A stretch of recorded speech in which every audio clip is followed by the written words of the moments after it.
May 1851. Somewhere in the South Pacific, 800 miles from the nearest land, a 30-foot wooden whaleboat sits in open ocean. 6 men, 6 oars. A coil of hemp line 270 fathoms long. And ahead of them, surfacing in a spray of white mist, a bull sperm whale, 50 tons, 60 feet from nose to fluke. A living thing the weight of a locomotive.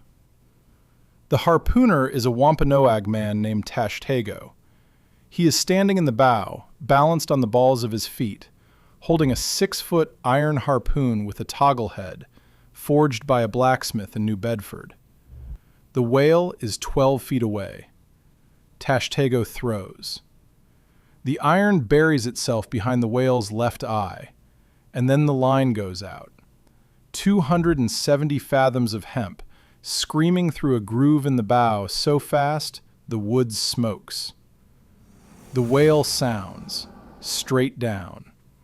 The bow of the whaleboat tips toward the water. One of the oarsmen throws a bucket of seawater on the line to keep it from catching fire. And then the whale levels off, and the boat lurches forward, and 6 men in a vessel lighter than a modern pickup truck are being dragged across the open Pacific by a wounded animal that weighs more than everything they own combined. They called it the Nantucket Sleigh Ride. It could last 9 hours. This is the story of the men who hunted sperm whales with hand-thrown iron from open boats. Not with engines, not with cannons, not with any technology that would make the thing even remotely sensible. With their arms, their nerve, and a harpoon they had to be close enough to touch the animal before they threw it. Between 1820 and 1890, approximately 40,000 Americans made their living this way. At peak, in 1846, the American whaling fleet numbered 736 ships. They sailed from ports you can still visit. They killed whales in every ocean on Earth, and roughly 1 in 15 of them never came home. What they did seems impossible now, but what they did lit every lamp in America, and almost nobody remembers their names. The reason those men climbed into those boats, the reason they sailed for 2, 3, sometimes 4 years at a stretch, the reason they risked drowning and dismemberment and starvation thousands of miles from home, was not courage, it was not adventure, it was oil. Sperm whale oil was the finest illuminant the world had ever known. It burned clean. It burned bright. It produced almost no smoke and almost no smell. Every lighthouse on the American coast ran on it. Every parlor lamp in Boston, New York, and Philadelphia. Every street lamp in a city that could afford them. But sperm whales gave you something even more valuable than oil. Inside the massive, squared-off head of every sperm whale was a reservoir of waxy liquid called spermaceti. When cooled and pressed, spermaceti made candles that burned brighter, longer, and cleaner than anything else available. A single sperm whale head could yield 500 gallons of spermaceti. One whale's head could light a wealthy household for a year. And then there was the baleen. Not from sperm whales, but from right whales and bowheads. Baleen is the fibrous plate inside the mouths of filter-feeding whales, and in the 19th century it was the plastic of its age. Corset stays, umbrella ribs, buggy whips, skirt hoops. Anything that needed to be flexible, strong, and light. Baleen sold for $5 a pound in 1850. Adjusted for today's currency, that is roughly $170 a pound. If you are watching this and wondering why anyone would sail to the other side of the planet to hunt an animal from a rowboat, this is why. Whale products were the single most valuable American export of the early 19th century. More valuable than cotton, more valuable than timber, more valuable than tobacco. The entire American economy, from the factory floors of Lowell to the drawing rooms of Charleston, ran on whale oil and whale bone.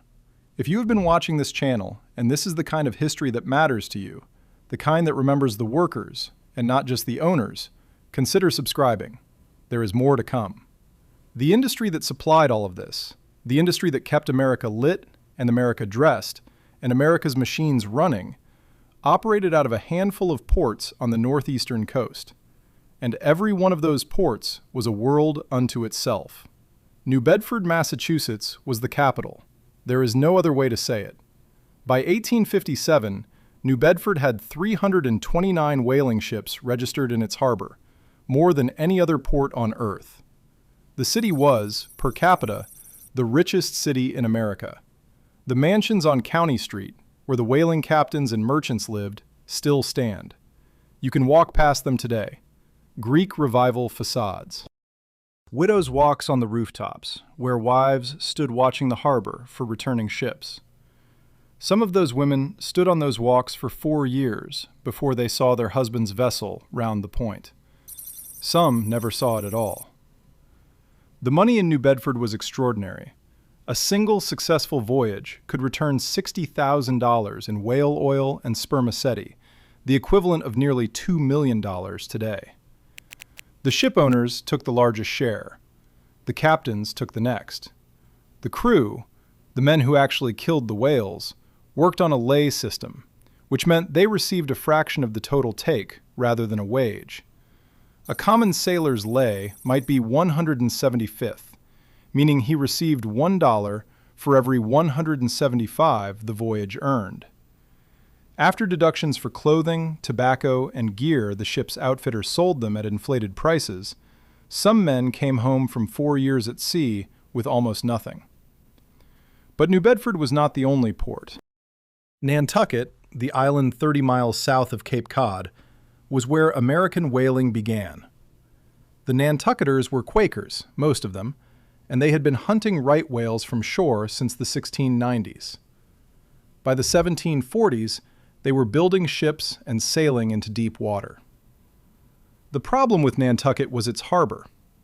A sandbar across the mouth limited the size of vessels that could enter, and as whaling ships grew larger, the industry migrated to New Bedford's deeper water.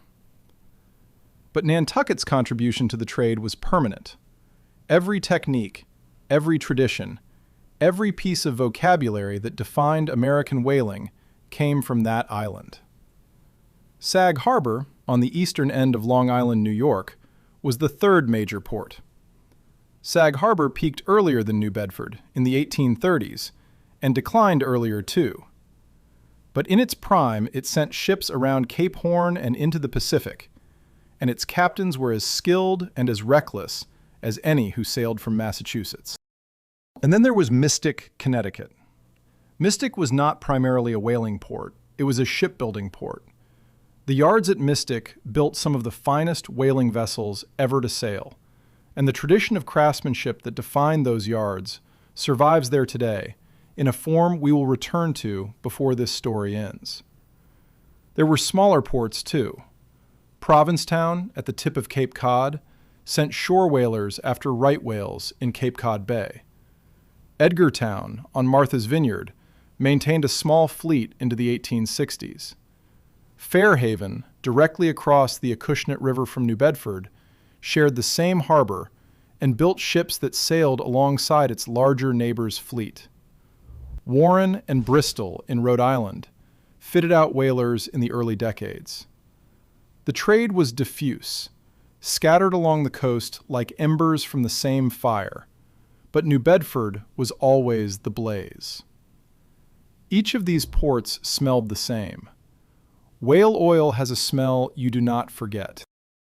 It is sweet, heavy, slightly rancid, and it permeates everything.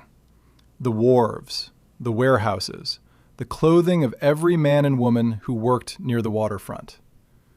In New Bedford, the try-works on returning ships would still be smoking as they entered the harbor, and the smell of rendered blubber would drift across the city like weather. The ships themselves were something to see. They were 3-masted barks, built from white oak, between 100 and 120 feet long. A whaling bark was not a fast ship. It was not meant to be. It was meant to carry cargo, survive storms, and stay at sea for years without major repair. The hull was sheathed in copper below the waterline to resist shipworms in tropical waters. The deck was broad and flat because the deck was the factory floor.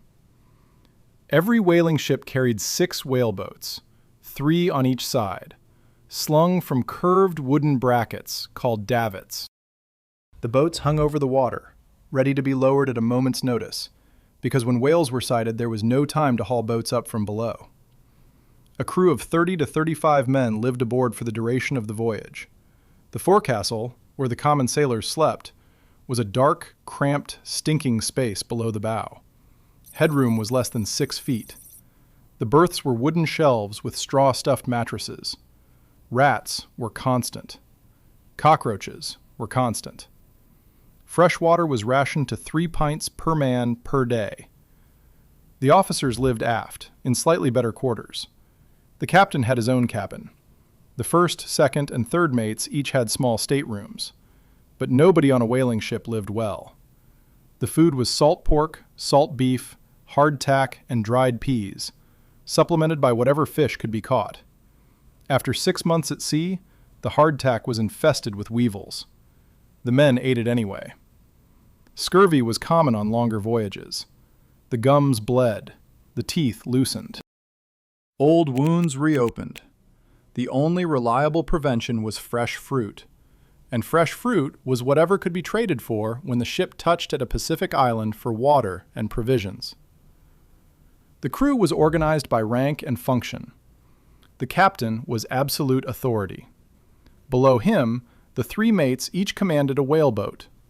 The harpooneers, also called boat steerers, ranked next.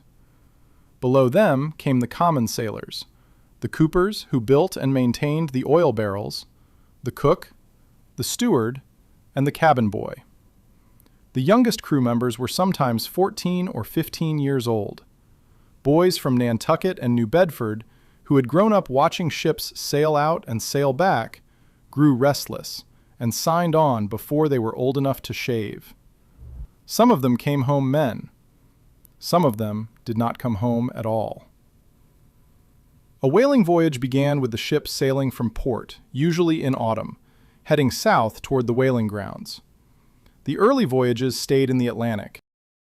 As whale populations declined, ships pushed farther, around Cape Horn into the Pacific, through the Indian Ocean, and eventually into the Arctic. By the 1840s, a New Bedford whaler might sail 30,000 miles before sighting its first whale. The voyage itself, before a single barrel of oil was taken, might last 6 months. But the ship was not where whales were killed.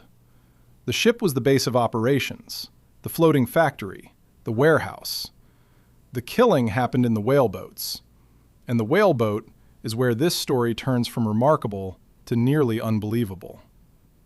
The standard American whaleboat was 30 feet long and 6 feet wide at the beam.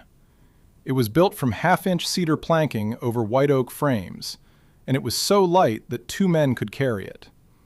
That lightness was the point. Everything about the whaleboat was designed for one purpose: to get close to a whale fast and to survive what happened after the harpoon was thrown. 6 men crewed each boat. The harpooner stood at the bow. Behind him, 4 oarsmen sat on thwarts with their backs to the whale, pulling 18-foot oars. At the stern, the mate stood with a 22-foot steering oar, directing the approach.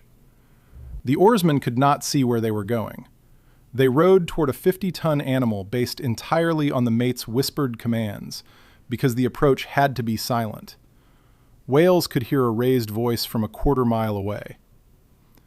The equipment in each whaleboat was standardized: 2 harpoons, 2 lances, 270 fathoms of manila hemp line coiled in a wooden tub amidships, a hatchet for cutting the line if things went wrong, a bucket of water for cooling the line, a compass, a lantern, a keg of fresh water, a few pounds of hardtack. That was it. No firearms, no explosive charges. Not until the very end of the era. The harpooner's job was simple to describe and almost impossible to perform. He had to stand upright in the bow of a moving boat on open ocean, with the boat rising and falling on the swell, and throw a 6-foot iron harpoon with enough force to bury it 2 feet into the body of a whale, from a distance of 12 to 15 feet. 12 to 15 feet! You could reach out and almost touch the animal. The harpoon itself went through a critical evolution.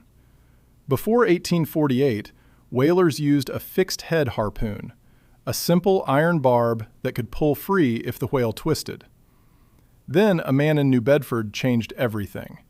His name was Lewis Temple. He was an African-American blacksmith who had migrated to New Bedford from Richmond, Virginia in the 1820s. Temple never went to sea. He worked in a shop on Coffin's Wharf, forging tools for the whaling fleet, and he watched whalers come home cursing about harpoons that pulled loose at the worst moment. In 1848, Temple designed the toggle harpoon. The head of Temple's harpoon was attached to the shaft by a pivot. When the harpoon entered the whale and the line pulled taut, the head rotated 90 degrees, turning crosswise in the flesh and locking in place.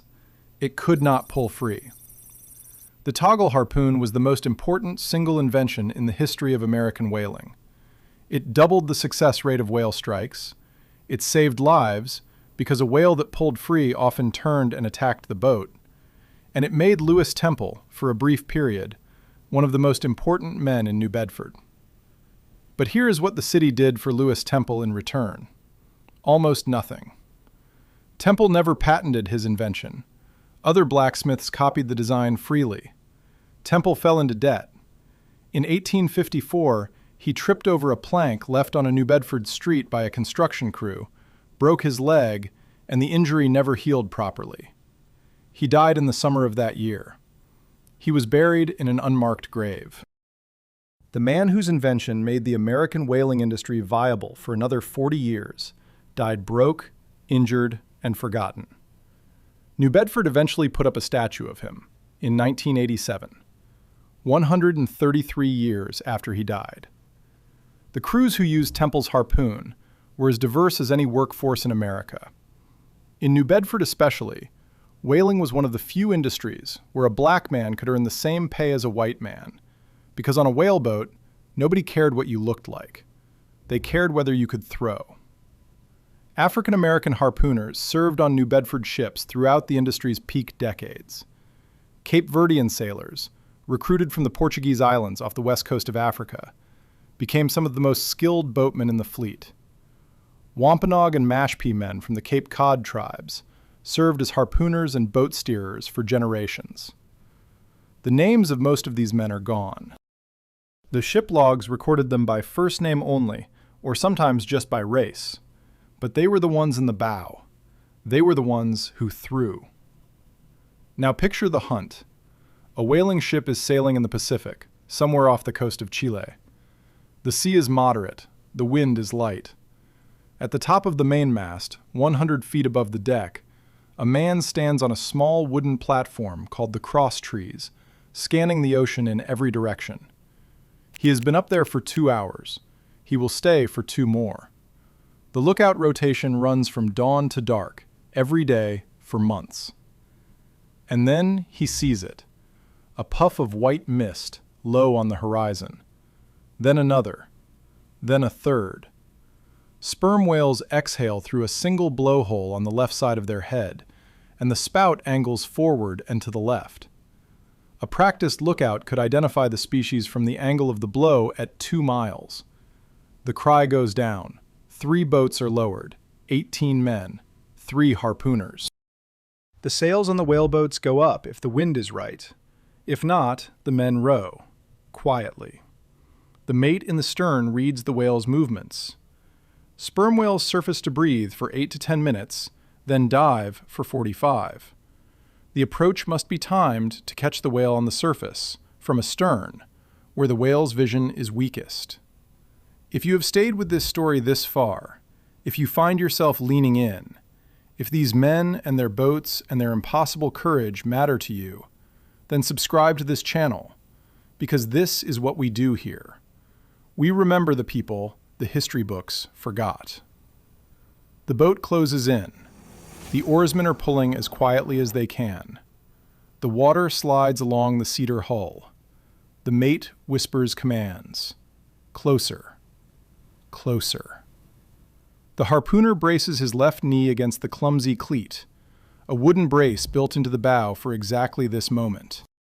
The whale's back is right there, a dark gray island rising from the water, barnacles crusted along the jaw, the blowhole opening and closing with a sound like a massive bellows. 12 feet. The harpooner throws. The harpoon strikes. The whale flinches. The line begins to run. And then the whale dives. This is the moment that separated the living from the dead. When a harpooned sperm whale sounded, it dove straight down, pulling the line out of the tub at a speed that could sever a man's hand if he touched it. The line ran through a groove in the bow called the loggerhead, and the friction was so intense that the wood smoked and sometimes caught fire. One man's job, and only job, was to throw seawater on the line as it ran. If the line kinked, if it looped around a man's leg or arm, it would take him overboard and down in an instant. Men were killed this way, pulled into the ocean by a loop of hemp and dragged to the bottom with the whale. If the whale did not dive deep enough to pull all 270 fathoms of line, the boat survived. The whale would level off and begin to swim, and the boat would be towed behind it at speeds up to 12 knots. This was the Nantucket sleigh ride. It could last an hour, it could last 9. The men sat in the boat and held on. There was nothing else to do. They could not reel the whale in. They could not cut the line without losing the whale. They sat, and they waited, and they prayed the whale would tire before the sea turned. When the whale finally tired, when it surfaced and lay still, blowing steadily, the boat was hauled up to the animal along the slackened line. And then the harpooner and the mate switched places. This seems insane, and it was. In the middle of a 30-foot boat, on open ocean, alongside a wounded and dangerous whale, the harpooner crawled aft, and the mate crawled forward, stepping over oarsmen, lines, and equipment. The reason was tradition and skill. The mate was considered the better killer. The harpooner's job was to plant the iron. The mate's job was to finish it. The killing weapon was the lance, a long, iron-tipped weapon, 6 to 8 feet in total length, with a razor-sharp oval blade. The mate drove the lance deep into the whale's body, aiming for the lungs. He churned the lance, twisting it inside the wound, searching for the organ that would end it. When the lance found the lungs, the whale spouted blood. They called it blowing red. The spray rose from the blowhole in a fine crimson mist that covered the boat, the men, the sea around them. The whale thrashed. Its flukes hammered the water. The boat backed away, the oarsmen pulling for their lives, because a dying whale was the most dangerous whale of all. Sometimes the whale did not tire. Sometimes the whale turned and came back. A bull sperm whale has the largest brain of any animal that has ever lived. It is intelligent. It learns. And after being harpooned, some whales did not flee. They attacked. They came at the boat head-on, mouth open. And a sperm whale's lower jaw carries 40 to 50 conical teeth, each one the size of a man's fist. A single bite could cut a whaleboat in half. Some whales surfaced beneath the boat and threw it into the air. Some whales struck the boat with their flukes, a tail fin 12 to 15 feet across, swung with enough force to shatter oak planking like kindling. This is how men died. Not in the abstract, not in a statistic. A man named Samuel Worth, second mate of the ship William Penn out of New Bedford, was killed in 1843 when a harpooned sperm whale turned and struck his boat with its jaw, crushing Worth's chest. He was 26 years old. The ship's log records his death in one line: "The whale was taken." But the most famous destruction a sperm whale ever wrought happened 30 years before Samuel Worth died, and it happened not to a whaleboat, but to a full-rigged ship. On November 20th, 1820, the Nantucket whale ship Essex was hunting in the Pacific, roughly 2,000 miles west of South America. The ship was under the command of Captain George Pollard, 29 years old, on his first voyage as master. His first mate was Owen Chase, 23. 2 boats were away, pursuing a pod of sperm whales. A third boat had returned to the ship for repair. Owen Chase was standing on the deck of the Essex when he saw a bull sperm whale, estimated at 85 feet long, surface about 100 yards ahead of the ship. The whale was facing the Essex. It charged. The whale struck the bow of the Essex with its head. The impact was so violent that every man on board was thrown off his feet. Water poured through the shattered planking. Chase tried to rig a pump, but the damage was too great. Then the whale turned, swam several hundred yards away, turned again, and struck the ship a second time. This blow stoved in the entire forward section of the hull. The Essex began to sink. The 20 men of the Essex abandoned ship in 3 whaleboats with almost no provisions. What followed was 93 days of open ocean survival, starvation, dehydration, madness, and, eventually, cannibalism. 8 men survived. George Pollard was rescued, half dead, clinging to the bones of a shipmate. Owen Chase survived in a separate boat and later wrote an account of the ordeal. That account was read by a young writer named Herman Melville. Melville sailed on a whaler himself in 1841, and in 1851 he published Moby Dick, a novel inspired by the Essex disaster and by the men who lived through it. George Pollard went back to sea. He was given another command. That ship, too, was wrecked, this time on a reef. After that, no owner in Nantucket would trust him with a vessel. He spent the rest of his life as a night watchman on Nantucket's streets, a quiet man who carried the weight of 20 crewmen and 93 days of horror for the rest of his days. He died in 1870, largely forgotten. But the industry George Pollard served did not pause for the Essex. It grew. When a whale was finally killed, when the lance had been driven into the lungs and the animal had spouted red foam and rolled on its side in what the whalers called the flurry, the real work began. And this work was just as dangerous, just as exhausting, and just as brutal as the hunt itself. The dead whale was towed alongside the ship and secured with chains. A sperm whale could weigh 50 tons, and the ship listed visibly toward the whale's weight. A cutting stage, a narrow wooden platform, was rigged over the side, extending out above the whale's body. The officers stood on this platform, 8 or 10 feet above the water, with cutting spades, long-handled tools with razor-sharp iron blades. They began to strip the blubber. The technique was called spiral cutting. A massive iron hook, called the blubber hook, was lowered from the mast by a block and tackle. The hook was set into the blubber near the whale's head, and as the ship's windlass turned, the blubber peeled away from the body in a continuous spiral strip, called a blanket piece, each piece roughly 15 inches thick and sometimes weighing a ton. The whale rotated in the water as the blubber came off, like peeling an apple in one long strip.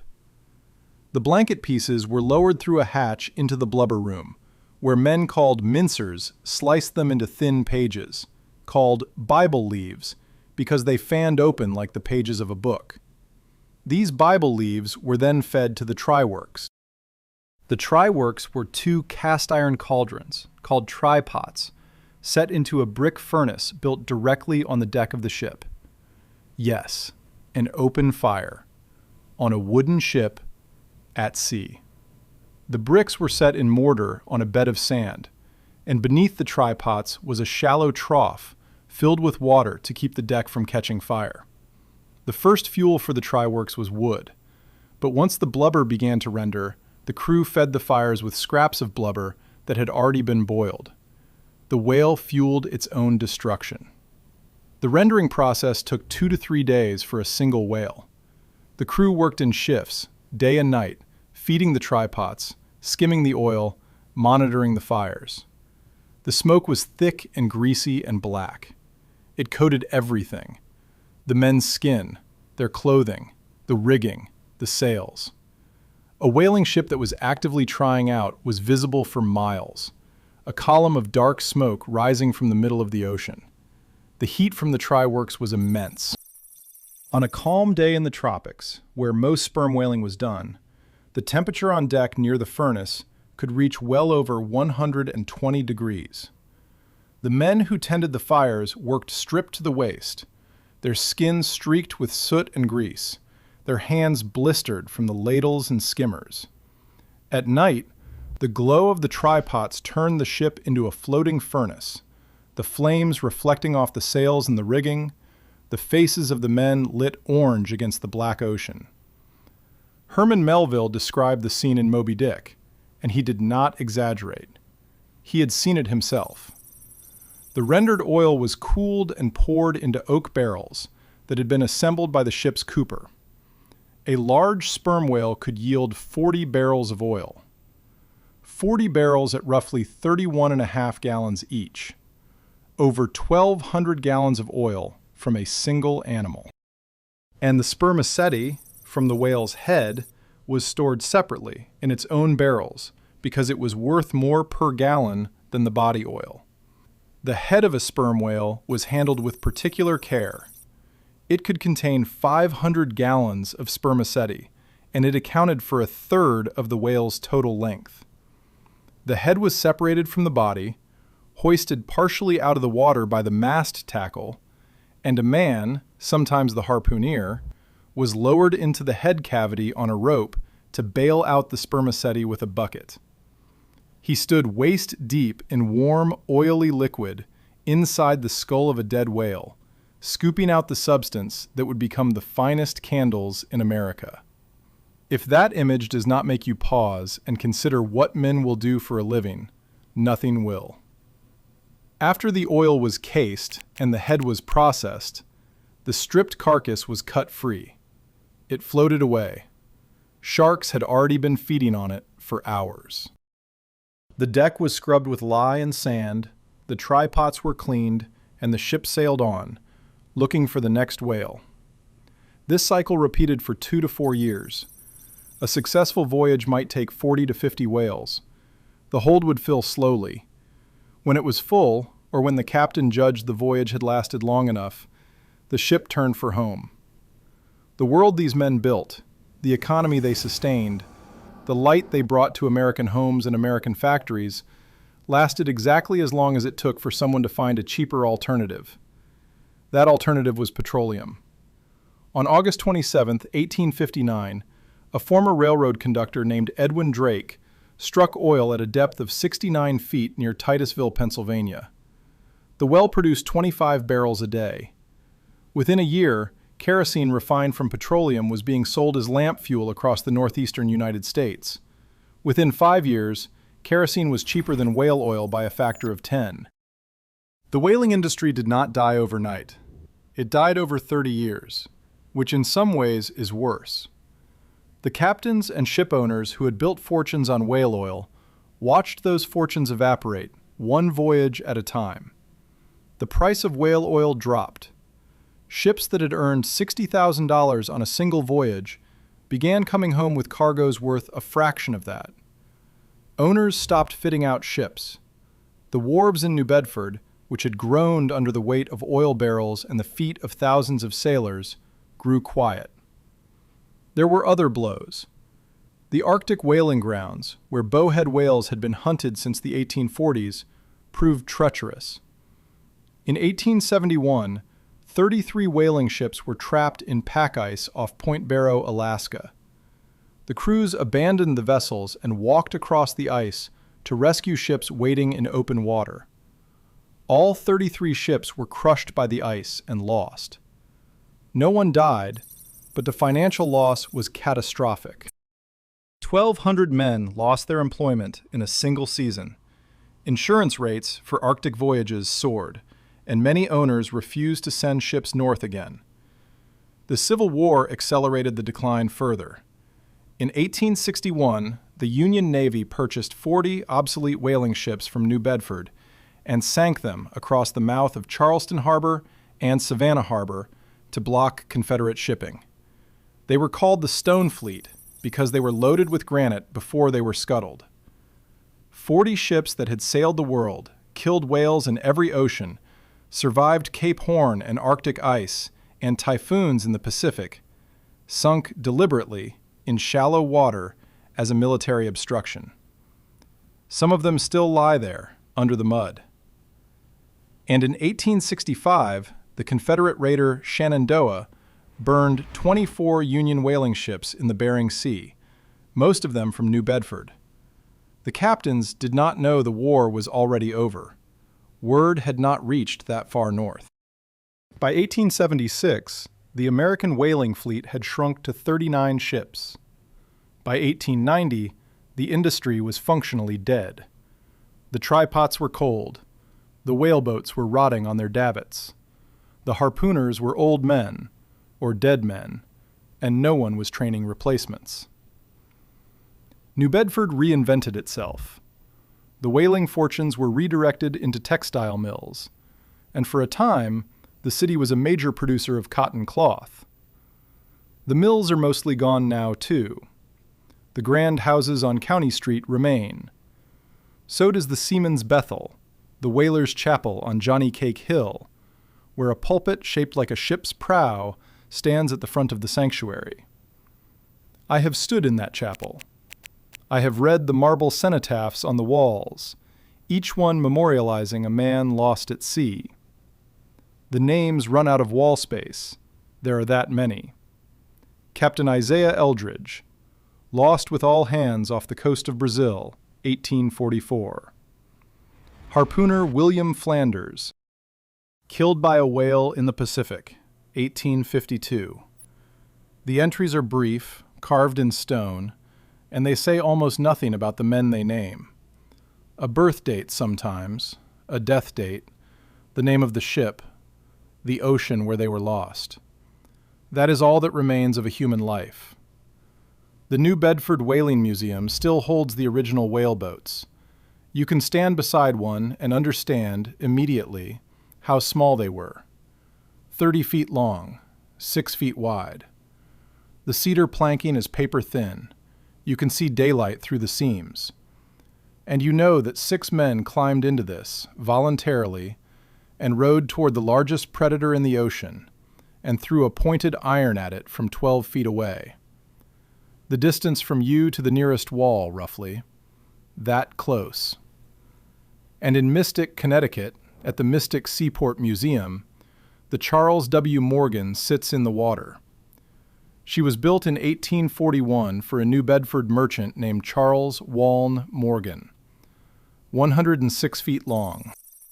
314 tons. She made 37 voyages over 80 years, hunting whales in every ocean. She survived storms, groundings, Arctic ice, and at least one mutiny. She was retired in 1921 and nearly scrapped.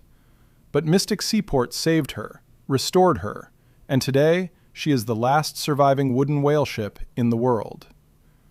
I have walked her decks. I have stood at the try-works, where the 2 iron pots still sit in their brick furnace. I have gone below and seen the forecastle, where 30 men slept in bunks no wider than a coffin. I have stood at the bow and looked at the davits where the whaleboats hung, and I have tried to imagine what it felt like to sit in one of those boats at dawn, in the middle of the Pacific, watching a sperm whale surface 200 yards away, knowing that in 10 minutes you would be close enough to touch it. The harpoons are in glass cases now. Lewis Temple's togglehead, the invention that changed the industry, is preserved in the museum's collection. The iron is pitted with rust. The wooden shaft is long gone, but the pivot still works. You can see how the head would rotate when the line pulled taut, locking into the whale's body, holding fast against 50 tons of terror and fury. The men who threw those harpoons are gone. The Wampanoag harpooners, the Cape Verdean boat steerers, the African-American sailors who found in whaling one of the few places in 19th century America where skill mattered more than skin. The Nantucket Quakers who started it all. The New Bedford captains who pushed the industry to its peak and watched it die. George Pollard, who survived the Essex and spent his last decades walking the streets of Nantucket in silence. Owen Chase, who wrote the account that inspired Melville and spent his final years hoarding food in his attic, unable to shake the starvation he had endured at sea. Lewis Temple, who invented the tool that made the industry possible and died without a dollar or a headstone to show for it. They are all gone. The ships are gone. The whales, hunted to the edge of extinction, have slowly, partially recovered. The oil that once lit America is a museum curiosity.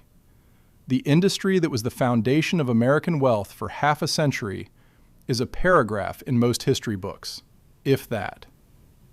But the boats are still there. The iron is still there. And if you go to New Bedford, if you walk down to the waterfront and stand where the wharves used to groan under barrels of sperm oil, you can still smell it. Not the oil, not the blubber. Something older than that. The salt air, the creosote in the remaining pilings, the harbor water. It smells like work. It smells like the sea. It smells like a debt that has never been paid. If this story mattered to you, if you believe that the men who did the hardest work deserve to be remembered the longest, subscribe to this channel, because as long as this channel exists, we will keep saying their names. The Charles W. Morgan still floats in Mystic. The Tri-Works still stand on her deck. The harpoons still rest in their cases. And somewhere, in the deep water off the Azores, off Chile, off the coast of Japan, the descendants of the whales those men hunted still surface, still breathe, still blow that angled spout into the wind. The men are gone. The whales remain. That may be the most honest ending this story has.